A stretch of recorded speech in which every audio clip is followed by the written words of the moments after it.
출애굽기 22장 1절에서 4절 말씀. 사람이 소나 양을 도둑질하여 잡거나 팔면 그는 소 한 마리에 소 5마리로 갚고 양 한 마리에 양 4마리로 갚을 지니라. 도둑이 뚫고 들어온 것을 보고 그를 쳐 죽이면 피 흘린 죄가 없으나 내 해 도준 후에는 피 흘린 죄가 있으리라. 도둑은 반드시 배상할 것이나 배상할 것이 없으면 그 몸을 팔아 그 도둑질한 것을 배상할 것이요.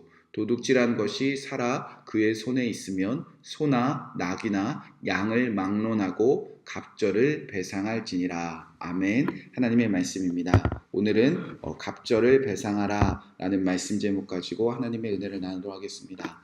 하나님께서 그의 백성에게 말씀하셨습니다. 구원받은 백성들이 이제부터 내가 모세를 통해 전하는 이 율법을 듣고 지켜 행할 때 그곳이 하나님 나라 되겠다고 말씀하셨습니다.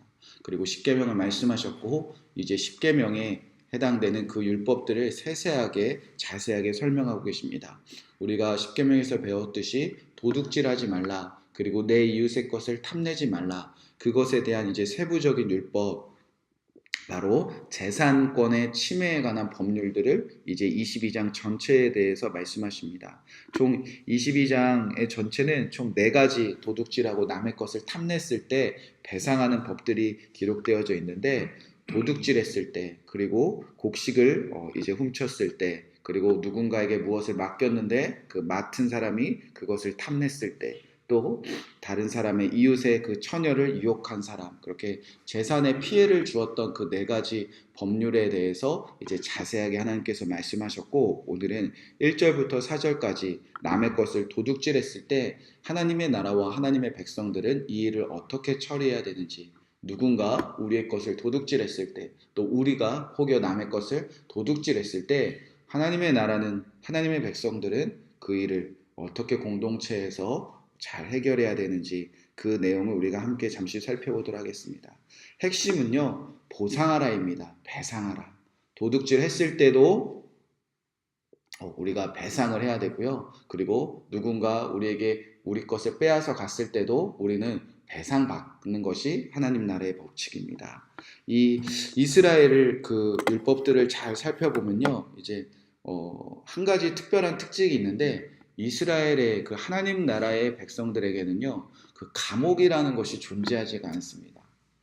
이 십계명을 다 지키지 않았을 때, 그리고 앞으로 지금까지 율법도 그랬고요, 앞으로 율법들 잘 읽어보면요, 하나님 나라의 법칙에는 사람을 가두는 일이 존재하지 않습니다. 다만 2-3명의 증인으로 이 죄를 묻기 때문에 혹시나 오해를 받거나 혹시나 그 재판 과정에 혹여 이제 거짓 증언들이 있을 수도 있으니까 이제 살인한 사람들이 잠시 도피성으로 피해 있는 경우는 있지만, 반드시 어떤 죄를 지었을 때는 그 자리에서 죄값을 묻고 그 죄값을 그 자리에서 즉시 해결하는, 뭐 사형에 해당하는 법률은 즉시 처벌받아서 죽거나, 아니면 사형에 해당하지 않는 법률도 그 자리에서 해결하는 것이 이 이스라엘의 하나님 나라의 법칙이라는 겁니다. 오늘도 보면요, 핵심은 보상하다입니다. 이 보상하다, 배상하다, 이 단어가 살람이라는 단어인데, 이 단어가 이제 확장되어서 샬롬, 평안하다 라는 말씀 제목으로 이제 그 단어로 이제 확장되어집니다. 그러니까 죄를 지어도요, 그 자리에서 죄값이 다 물어지고 죄에서 자유함을 얻어서 비록 도둑질한 죄를 지은 사람도 배상하고 샬롬, 안전하고 평안하고 그 보증함으로, 배상함으로 평안을 누리는 것이 이스라엘의 법칙입니다. 그러니까 하나님의 나라는 죄책감에서 시달리는 것이 아니라 혹여 죄를 지어도 그 자리에서 다 배상하고 이제는 그가 온전하게 그 공동체의 구성으로 살아갈 수 있도록 주님께서 마련해 놓으셨다는 겁니다. 그리고 어떤 사람이 내 것을 훔쳐갔습니다. 그런데 그 사람이 배상하지 않고 감옥에 갇혀 있습니다. 그러면 우리 것을 빼앗긴 사람도 마음이 평안하지 않잖아요.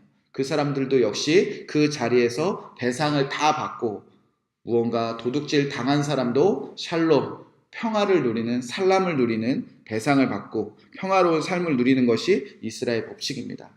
죄를 지어도 그 자리에 공동체로 다시 참여할 수 있고, 누가 나의 것을 빼앗아 가도 그 사람을 다시 공동체의 일원으로 마련해서 함께 하나님 나라에서 다시 걸어나갈 수 있는 것이 바로 이 하나님의 나라의 법칙입니다.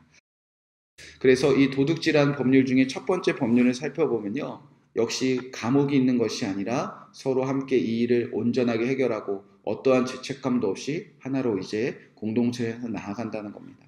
첫 번째로는 1절에 보면 사람이 소나 양을 도둑질하고 잡거나 팔면 그는 소 한 마리에 소 5마리를 갚고 양 한 마리에는 양 4마리로 갚을지어다. 남의 것을 탐내거나 남의 것을 도둑질했습니다. 그리고 잡거나 팔았습니다. 그러면 반드시 그에 해당하는 소는 5마리로 갚고 양은 4마리로 갚을지어다. 이렇게 기록되어져 있다는 겁니다. 도둑질했을 때 끝난 것이 아니라 반드시 갚고 배상해서 양쪽이 다 이 일을 털어내고 둘 다 이제 평화롭게 살아가라는 것입니다.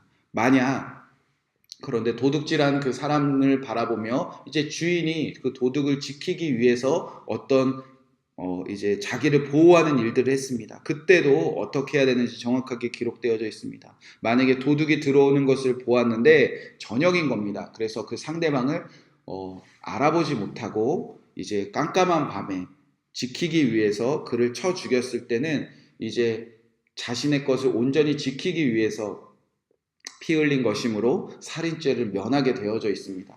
그래서 주인이 혹여 도둑을 깜깜한 밤에 때려 죽였다 할지라도 피 흘린 것엔 죄가 없어서 죄값을 물지 않습니다. 그러나 해 돋은 후에, 그러니까 해 돋은 후에는 사람들이 많이 있고 이 사람을 굳이 죽이지 않아도 자신의 재산을 지킬 수 있었던 그것을 의미하는데, 도둑이 들어왔을 때 내가 그 사람을 때려 죽이는 일까지 주인이, 그러니까 너무 가혹하게 도둑을 막았다는 겁니다. 그럴 때는 이제 주인이라고 할지라도 살인죄를 물어서 그 사람에게 이제 처형을 당하는, 형벌을 당한다는 겁니다. 그러니까 주님께서는 도둑질을 금하고 계시긴 하지만 그것보다 사람의 생명을 더 존중한다는 겁니다.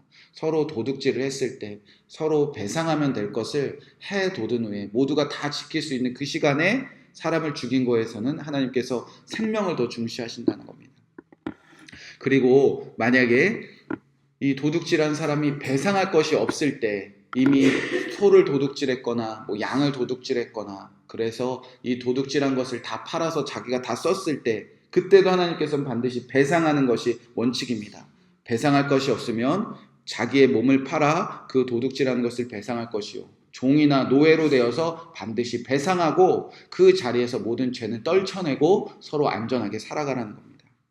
그리고 만약에 도둑질한 것이 그의 손에 살아있으면 소나 낙이나 양을 막론하고 또 갑절로 배상하라. 그렇게 도둑질에 대해서는 하나님께서는 배상하는 법으로 하나님께서는 모두가 편안히 살라고 말씀하셨다는 겁니다. 감옥에 가두고 서로 도둑질한 사람들을 때려 죽이고 서로 안갚음을 갖고 살아가는 것이 아니라, 도둑질한 사람이나 도둑질 당한 사람이나 서로 하나님의 나라의 안에서는 서로를 용서하고 서로를 배상하며 그들이 함께 다시 하나님 나라를 향하여 걸어가라, 주님께서 말씀하셨습니다. 여러분에게도 이러한 일이 있으셨다면 이제 이 말씀 붙잡고 여러분이 배상하시고 또 배상받는 일로 평안하게 살아가시라 주님께서 말씀하셨다는 겁니다. 혹여 우리가 누군가의 것을 도둑질한 것이 있습니까? 그러면 마땅히 배상하고 마땅히 용서를 구하고, 우리도 죄책감에 시달리는 것이 아니라 그날의 기억을 떠올리며 평생 그 죄값에 시달리는 것이 아니라 마땅히 배상하고 마땅히 갚으면 도둑질한 우리에게도 하나님께서는 자유를 주신다 말씀하셨다는 겁니다. 지난날에 우리가 어떤 죄를 지었던 하나님께서는 그렇게 용서받기를 원하시며 그 용서받은 자들이 하나님 나라를 향하여 온전히 다시 살아갈 수 있는 길을 주님께서는 반드시 열어주셨다는 겁니다. 반대로 누군가 우리의 것을 도둑질해 갔습니다. 빼앗아 갔습니다. 우린가 무언가 그 사람 때문에 그 사람들의 행한 일들 때문에, 그들의 죄 때문에 여전히 내가 피해당한 것 같고, 여전히 과거에 그 사람 때문에 얽매여서 그 사람 때문에 내 신세한탄하며 내가 괴로워하는 것이 아니라, 마땅히 우리도 하나님께서 갚으시고 배상받게 하셔서 우리는 반드시 자유함을 누리게 하실 것이라는 겁니다. 혹여 그 도둑질하는 사람이 직접 배상하지 않을지라도 우리가 그 사람들을 용서하고 그 사람들이 하나님께서 모든 것을 다 갚아주신다는 마음으로 우리가 그 사람들을 용서하고 그 사람들도 하나님의 나라에 동참할 수 있는 마음으로 살아가고서 우리도 그날의 그 괴로움으로 살아가는 것이 아니라 우리도 마음껏 하나님의 나라를 향하여 살아갈 수 있도록 주님께서 말씀하고 계신다는 겁니다. 저와 여러분에게는 이 말씀이 여러분에게 오늘 아멘이 되셔서 우리가 지난날의 죄에 시달리지 아니하고 또 나에게 죄를 지었던 그 사람 때문에 아파하고 그렇게 우리가 만들어낸 그 감옥에 갇혀 사는 것이 아니라 도둑질한 자나 도둑질 당한 사람이나 자유함을 누리며 하나님 나라를 향하여 함께 걸어가시는 저와 여러분 되시기를 주님의 이름으로 간절히 축복의 말씀을 드립니다. 이 말씀 붙잡고 우리가 함께 기도하도록 하겠습니다.